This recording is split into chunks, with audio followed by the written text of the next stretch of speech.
বিএলওদের সঙ্গে যোগাযোগ করুন, বসে থাকবেন না।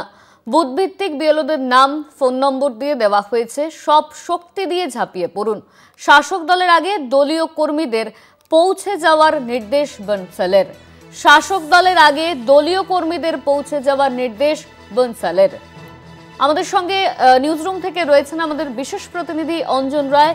অঞ্জনদা, এখানে বলা হয়েছে শাসক দল পৌঁছে যাওয়ার আগে দলীয় কর্মীদের পৌঁছে যাওয়া প্রয়োজন। দেখো, আমি প্রথমেই বলি যে আজকের এই বৈঠকের বেশ কিছু গুরুত্বপূর্ণ সিদ্ধান্তের মধ্যে কিন্তু এটাও একটা, কারণ এই সিদ্ধান্ত দেখে বোঝা যাচ্ছে যে এসআইআর হচ্ছেই বাংলায়, এবং এই এসআইআর হওয়ার প্রাথমিক প্রস্তুতি কেন্দ্রীয় নেতৃত্ব বিজেপির কর্মীদের নিতে বললেন। শুধু কর্মী নয়, আজ যারা বৈঠকে বসেছিলেন তারা নেতৃত্ব বলা যেতে পারে। রাজ্যের সভাপতি থেকে শুরু করে প্রায় সবাই ছিলেন, জেনারেল সেক্রেটারি থেকে শুরু করে। ফলে বোঝাই যাচ্ছে যে এসআইআর হচ্ছে, এবং সেই এসআইআরের প্রাথমিক প্রস্তুতি হিসাবে নেতৃত্বকে বললেন যে পরিষ্কারভাবে প্রস্তুতি নিন। প্রথম প্রস্তুতির ধাপ হিসাবে তারা বলেছেন যে ইতিমধ্যে বিএলও নাম্বার, কারা বিএলও বুথভিত্তিক, তাদের একটা তালিকা ইলেকশন কমিশন তৈরি করেছে। সেই তালিকা কার্যত পাওয়া যাচ্ছে, এবং এই তালিকা তুলে দেওয়া হয়েছে। বলা হয়েছে যে বিএলওদের সঙ্গে যোগাযোগ করুন। একদম বুথ ভিত্তিক, জেলা নেতৃত্ব, বুথ স্তরের লেভেল পর্যন্ত যারা বুথ কমিটি যেগুলো হয়েছে সেই স্তরের লোকদের বলা হয়েছে ইমিডিয়েটলি তাদের সঙ্গে যোগাযোগ করুন। কোথায় কি হচ্ছে, কোথায় কি আছে সেটা তাদেরকে জানান। তারা যখন কাজে বেরোবেন তাদের সঙ্গে থাকুন, এবং কতজন আপনার এলাকায় মৃত ভোটার বা বাইরের ভোটার আছে সেইটা তাদেরকে জানান।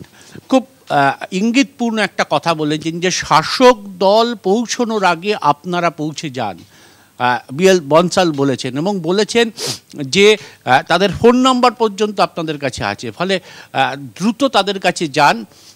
এইটাই এই মুহূর্তে সবচেয়ে বড় কাজ জেলা জুড়ে করতে হবে। এই নির্দেশ কেন্দ্রীয় যে পর্যবেক্ষক বা কেন্দ্রীয় নেতৃত্বের পক্ষ থেকে আজকে বৈঠকে দেয়া হয়েছে। এবং একটা প্রশ্ন উঠতে পারে যে এই বিএলওদের তালিকা, বুথভিত্তিক তালিকা, বুথভিত্তিক ফোন নাম্বার তারা পাচ্ছেন কী করে? সেক্ষেত্রে পরিষ্কারভাবেই বোঝা যাচ্ছে যে ইলেকশন কমিশন এক্ষেত্রে সাহায্য করছে। ফলে একটা চিত্র পরিষ্কার, এক, এসআইআর হচ্ছে, দুই, শাসক দল ধরবার আগে বিএলওদের কাছে আপনারা মানে বিজেপিরা পৌঁছন। সেখানে গিয়ে বলুন পরিষ্কারভাবে যে আপনার বুথে কত ফলস ভোটার আছে, কত মিত্র ভোটার আছে, কোথায় কোথায় বাদ দিতে হবে। এইটা পরিষ্কার ধারণা বিএলওদের মাথায় দিয়ে দিতে বলছেন। এবং প্রতিদিনের যে কাজ, যখন বিএলওরা বাড়ি বাড়ি যাবেন তখন তারা কি করছে, যে নির্দিষ্ট অ্যাপ কেন্দ্রীয় দল তৈরি করেছেন, সেই অ্যাপে প্রতিদিন সেগুলো তুলে দিন, যাতে আমরাও অন্য রাজ্য থেকে বা দিল্লিতে বসে আমরা জানতে পারবো যে কোন বুথে কিভাবে কাজ করছে বিএলও বা আপনারা কি করছেন। আজকের বৈঠকে নিঃসন্দেহে এই গুরুত্বপূর্ণ সিদ্ধান্ত নেওয়া হয়েছে যে শাসক দল পৌঁছানোর আগে আপনারা পৌঁছন, বিএলওদের সঙ্গে গিয়ে কথা বলুন, কাজ শুরুর আগেই তাদের কাছে পৌঁছে বুথভিত্তিক কী অবস্থা ভোটার তালিকার তার একটা চেহারা তুলে ধরুন। ধন্যবাদ অঞ্জন দা। আমাদের সঙ্গে সরাসরি নিউজরুম থেকে ছিলেন আমাদের বিশেষ প্রতিনিধি অঞ্জন রায়।